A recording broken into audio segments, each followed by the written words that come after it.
जाडोको मौसमले आफूसँग लिएर आउँछ चिसो हावा, कुहिरो भरिएको बिहानी र पहेँलो तोरीको फुल भरिएको खेत। साथै लिएर आउँछ रङबिरङ्गी तरकारी। यिनीमध्ये त्यो रातो गाजर हुन्छ नि, त्यो एउटा यस्तो डिस बनाउँछ जसको बिना विन्टर अधुरा लाग्छ, गाजरको हलुवा। आज हामी त्यही बनाउन गइराखेको छौँ। त्यसको लागि एउटा कराहीमा घी हाल्ने, टन्नै हाल्ने, कन्जुसी नगर्नु है। अनि अब त्यसमा चाहिँ हामीले कोरेको गाजर हाल्छौँ। हुन त युट्युबहरूमा टन्नै भिडियो देखिन्छ जसमा प्रेसर कुकरमा सिटी हानेर गाजरको हलुवा बनाएको। तर एकपटक यो पनि ट्राई गर्नु। यसले समय त लिन्छ तर एकदमै मिठो हुन्छ। घिउमा गाजरलाई मजाले भुटेर पकाउने ताकि त्यसको जुन काँचो टेस्ट र स्मेल हुन्छ नि त्यो हराओस्। 10 मिनट जति यसरी भुटेर पकाएपछि यसलाई आँच कम गरेर 15 मिनटको लागि ढक्कन लगाएर पनि पकाउनुपर्छ।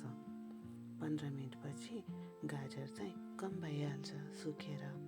अब यसमा हामीले हाल्छौँ दुधको मात्रा चाहिँ गाजरभन्दा डबल, गाजरभन्दा 1.5 गुणा या गाजरको बराबरमा पनि हाल्न सकिन्छ।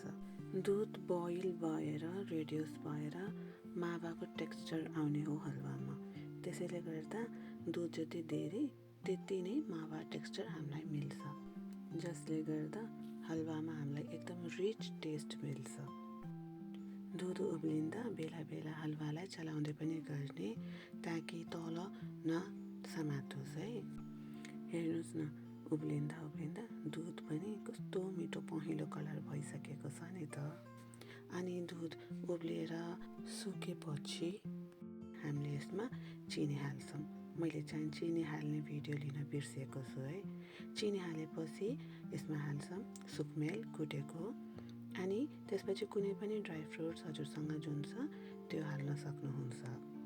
मैले चाहिँ लास्टमा हालिदिएको छु ड्राई फ्रुट्सहरू। हजुरलाई चाहनुहुन्छ भनेपछि सुरुमै जब घिउ हाल्नुभयो नि त्यसै बेला ड्राई फ्रुट्सलाई सँगै भुट्न सक्नुहुन्छ है। हलुवा रेडी भयो भनेर कसरी थाहा पाउने त? हलुवाबाट जब घिउ रिलिज हुन सुरु हुन्छ बुझिहाल्नु हाम्रो गाजरको हलुवा रेडी। ढिलो नगरी तातो तातो नै गाजरको हलुवालाई सर्भ गर्नुहोस्। हाम्रो घरमा यो सबैजनाको फेभरेट हो। जाडोको मौसममा आएर गाजरको हलुवा नबनाए त्यो जाडोको मौसमै लाग्दैन। हजुरहरूले पनि एकपटक ट्राई गर्नुहोला। कुनै अरू दिन फेरि भेटौँला।